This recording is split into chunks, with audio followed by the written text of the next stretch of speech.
Aloha, and welcome to Betty's Real Estate Corner, or as we keep trying to say now, Roy and Betty's Real Estate Corner. Yeah, sometimes, Roy. Sometimes, Yeah. but it's been fun when we've been here together and doing it. We've got a couple of things to talk about that you're way more familiar with today, and I think that'll be great for whoever happens to be listening. And we're running into more of our neighbors at Pineapple Hill that are listening, which is kind of fun. I mean, we're just all of a sudden, oh, what are you on the radio? You know, I catch it sometimes, and now we are doing it pretty much the same time every week.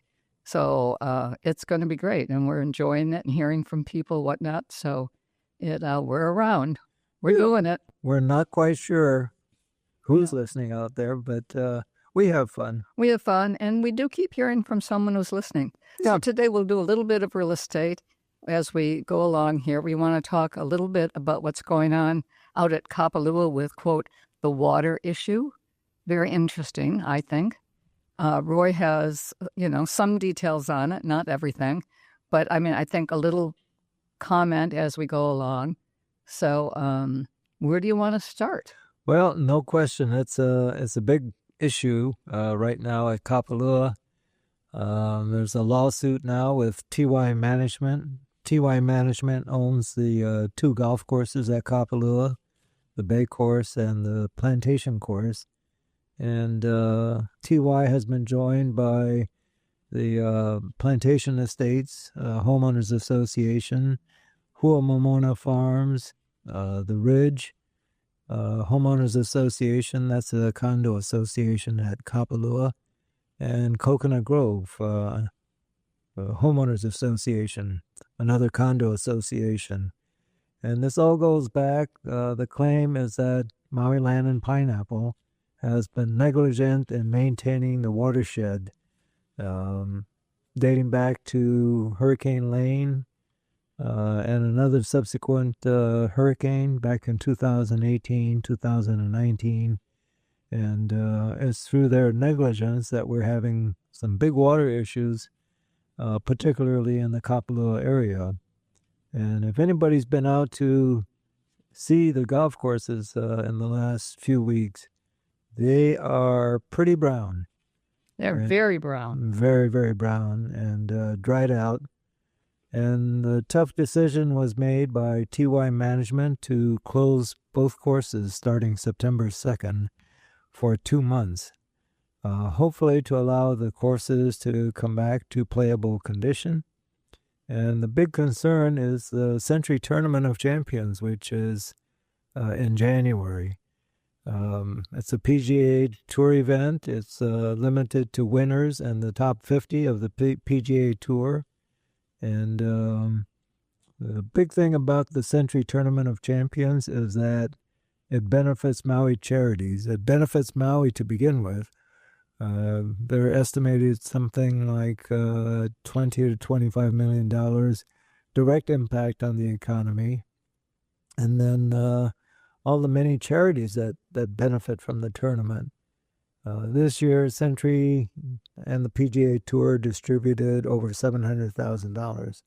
That's amazing, really, amazing. To various charities.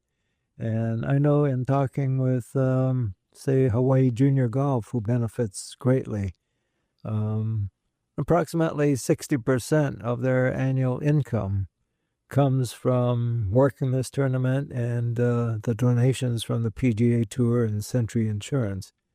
So if the tournament does not happen for any reason this coming January, it's going to have a huge impact on various charities. Halemakua, Hawaii Junior Golf, Lahaina Luna, a whole host of charities that benefit. So it's a dire condition right now as far as the Plantation Course.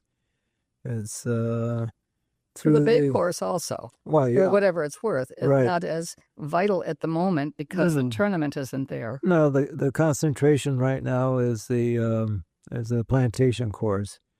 And hopefully the tournament will be able to happen. It's problematic. The courses have not had water for several weeks, and just over the weekend, through the efforts of the governor, CWRM, the Commission on Water Resource Management, approved the MLP, Maui Land and Pine, to turn on 2 wells that are supplying some water to the courses and to the homeowners associations, the Ritz-Carlton and the Montage. And excuse me, why were those 2 wells turned off to begin with? good question. Have no idea. Oh, okay. Yeah, I have no idea, but it's all part of the lawsuit, again, claiming that the negligence by Maui Land and Pine has led to these dire consequences, and it's not a good situation. No, it's frightening. And, Right. and the fact that it would now be considered, and I know the PGA Tour is aware of this and has to be now looking for another course. It's under consideration. It's it's kind of a last minute. It's not like you can change the venue of a tournament at this late date. So I know we've been kind of familiar with the efforts of TY management and Troon in trying to get the courses back in playable condition. The type of grass this is, it's a type of Bermuda hybrid that once it basically dies, there's no bringing it back. The only recourse is, as I understand it, to dig up the greens and redo them, bring in new soil, new grass, and so forth, which will mean basically closing the course again for another year or so to let the grass mature. So a lot of long-range consequences, perhaps. Hopefully not. Hopefully not. That's No. right. So right now, the wells have been turned on. The reservoirs are pretty full, but we're still limited to 60% of normal usage. For water, you mean? Right. Okay. And so, we're not drowning the courses. It's still really, really tough on how much water to put on these greens. You don't want to drown them. My understanding is if the grass is basically dead and you put too much water on the greens, they will turn to slush, and then you really have to just dig it up. So very, very dire consequences, perhaps. Fingers crossed. Fingers crossed. But, Let's everybody out there cross your fingers right Yeah. now. yeah, and again, it's a big lawsuit. No question about it. Maui Land and Pine has been in business for many, many years, raising pineapple back in the day, and then doing the Kapalua resort. So it's a ticklish situation. Absolutely. And the whole thing, Kapalua is a fabulous resort. Right. We live out there and feel we're really fortunate to do that. We Now- walk out there Right. almost every night. And it's great to just see all the people who are out there walking, talking. And it's not just people that live there. People drive up, park their car, and it's a good spot to walk. You go up and down, which doesn't kill us. It tries to, but doesn't quite get there. But it is a spectacular walk. It's beautiful. I know, yeah. I know one thing that really concerns TY management, and Mr. Yonai, who owns TY Management, Mr. Yonai from Japan, he's very, very concerned about the community. And so as far as the water usage and so forth, he wants to assure the farmers in the Honokahau Valley that they will have a constant stream of water available without, any possible interference from what is now rubble and debris and so forth, bushes, trees, whatever, in a portion of the ditch system.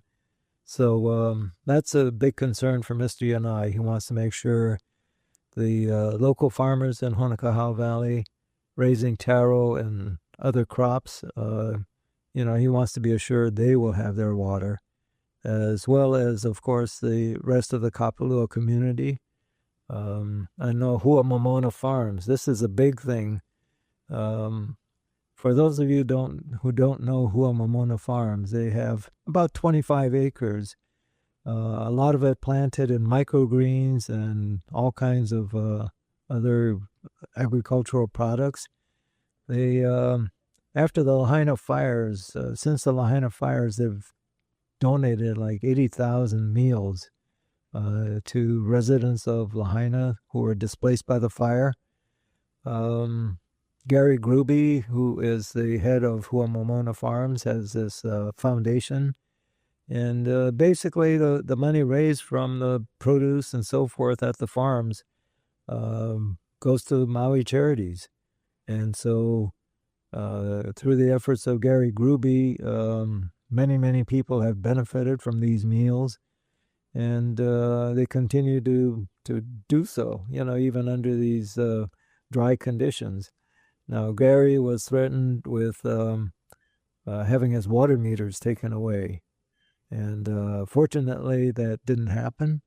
But, it's... Who threatened that? It's Hawaii Water Service, who is basically the caretakers of the water for that's supplied by Maui Land and Pine. Wow. I didn't understand that. Yeah. We were under a Tier 4 restriction there for a while, which restricts any use of non-potable water.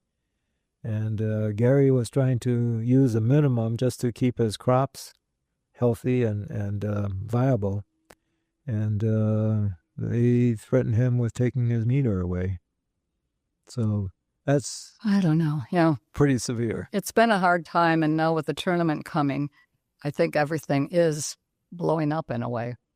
It's a very difficult time for everybody. Oh, no question. And it's hard to say, this lawsuit could drag on for a long, long time, unfortunately. But I think what we need is a long-term solution. And hopefully there is a solution. And I think it starts with cleaning up the ditch, the Honokahau ditch. And we're not hydrologists, but we live up that way. Seems like every evening there's clouds, there's rain falling up in the hills. It's just not coming down to us. I think it does get down a little bit, though, all the time, doesn't it? Well, there's a trickle-down effect, so to speak. But there's a big issue as far as trying to go forward on a more permanent basis. So I know from the golf course's standpoint, they're looking at alternatives. One includes using the R1 water that is produced out of the Ka'anapali waste treatment plant, and perhaps having it piped up to Kapalua. That's a fairly big and expensive project, but it would help the community also. And it would possibly save the tournament. Yeah, well... Which does matter. It won't for this year or next year, because that'll be a long-term possible solution as far as the golf course. But, we're wasting a lot of the wastewater, this R1 water. It's pumped uphill and then put into injection wells up in the hillsides. And then, unfortunately, some of it is apparent off the shores of Ka'anapali. Comes out in the seawater. So how could that happen? Well, that's a long way. All of these underground sources of where they're pumping the wastewater, I mean, they seep. It'll seep through the earth and so forth. So it's not a permanent solution. So hopefully, long term, we can have it pumped up to Kapalua also. I know the Ka'anapali golf courses use the R1 water, and quite successfully. They're still green, very playable. It's, again, not cheap to do so. I know TY Management is also looking into possibilities of doing a scalping plant. A scalping plant is kind of a mini sewage treatment plant, and perhaps closer to Kapalua, which would make it easier to have it pumped up to Kapalua. There's still going to be a lot of money involved. So anyway, there's several long-term solutions being looked at. You know, one thing, Roy, is it kind of has shocked me that we have so much less rain right now than we were having. It used to feel like it rained every night. Well, no question, we're in a drought, situation, which is Maui Land and Pine's answer as far as a lawsuit. But again, looking up at the hillside and the hydrologists that have been hired by TY management, there's more than enough water up in the hills. It's just not being able to be transported down to where it's needed. But you think there should be a way that it gets transported? I think it starts with cleaning the ditch. All the debris, the rocks, the dirt, the bushes, trees, whatever is blocking the main ditch, and starting there.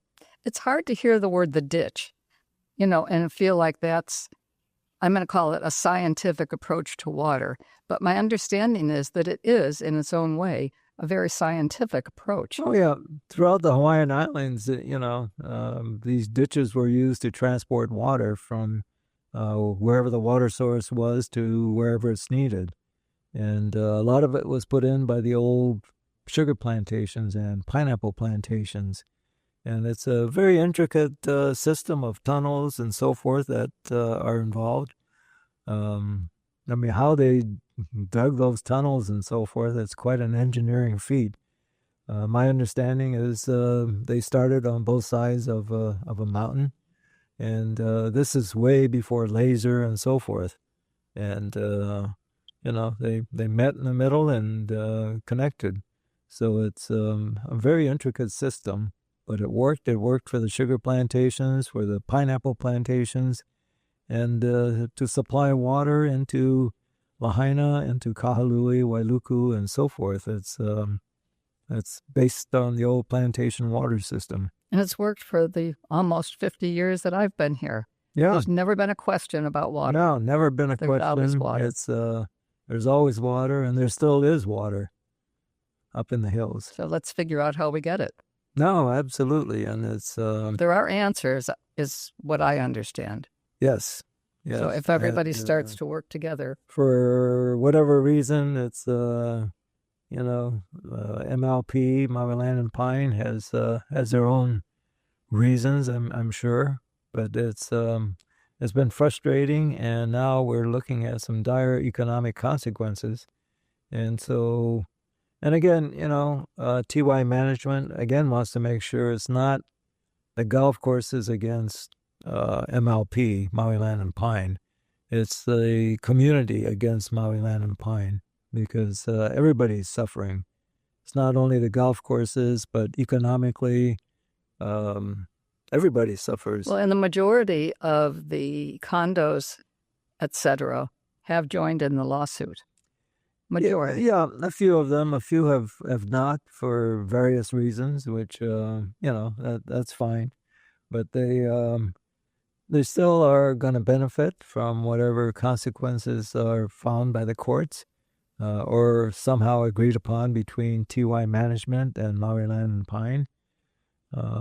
My hope is that it never reaches the courts because that can be a long, drawn-out battle. And crazy expensive for everybody. Crazy expensive. I'm sure attorneys love it, but in the meantime, we're suffering, and so hopefully, in the very near future, there's a sit-down meeting and something in writing that can be agreed upon between the parties, and we're assured of long-term water. I think there should be a solution. I mean, there's got to be a way. If everybody tries to do the best thing for the community, it will be solved, and probably in the very near future. Maybe they need to bring the ditch system into the current world, but maybe the ditch system has always been the answer, and it always will be. It's, again, that's where the water sources are, up in the hills, and it flows down. It's Mother Nature and gravity flow on down, and however, if it's not getting to the distribution system, that's where the issue is. Well, it's amazing. I mean, in a way, I've been here, again, better part of 50 years, and for most of that, selling real estate and a lot of Kapalua real estate. And it's amazing, the people that come here, the life that they have.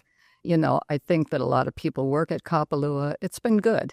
It's been good for a lot of people. It's been great. Oh, no question. And hopefully that'll continue at some point.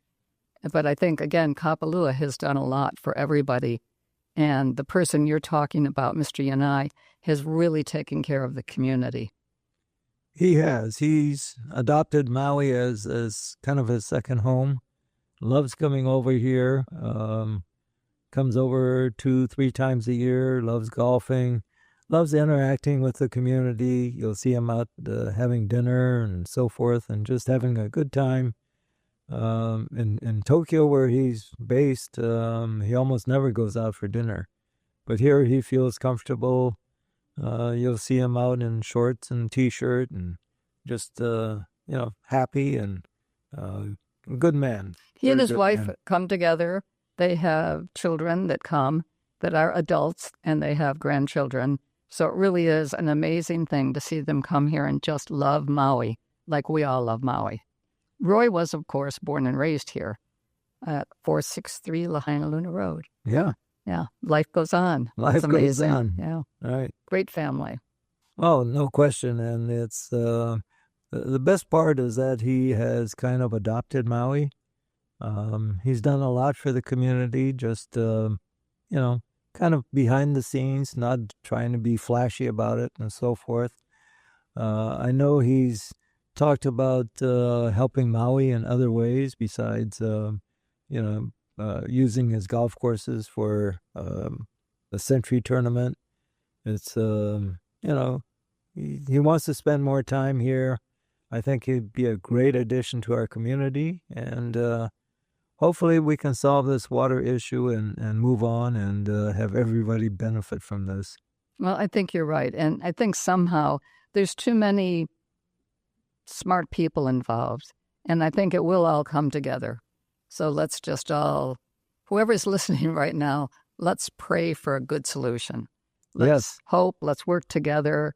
Let's not be critical. Let's just work together, whatever we can do.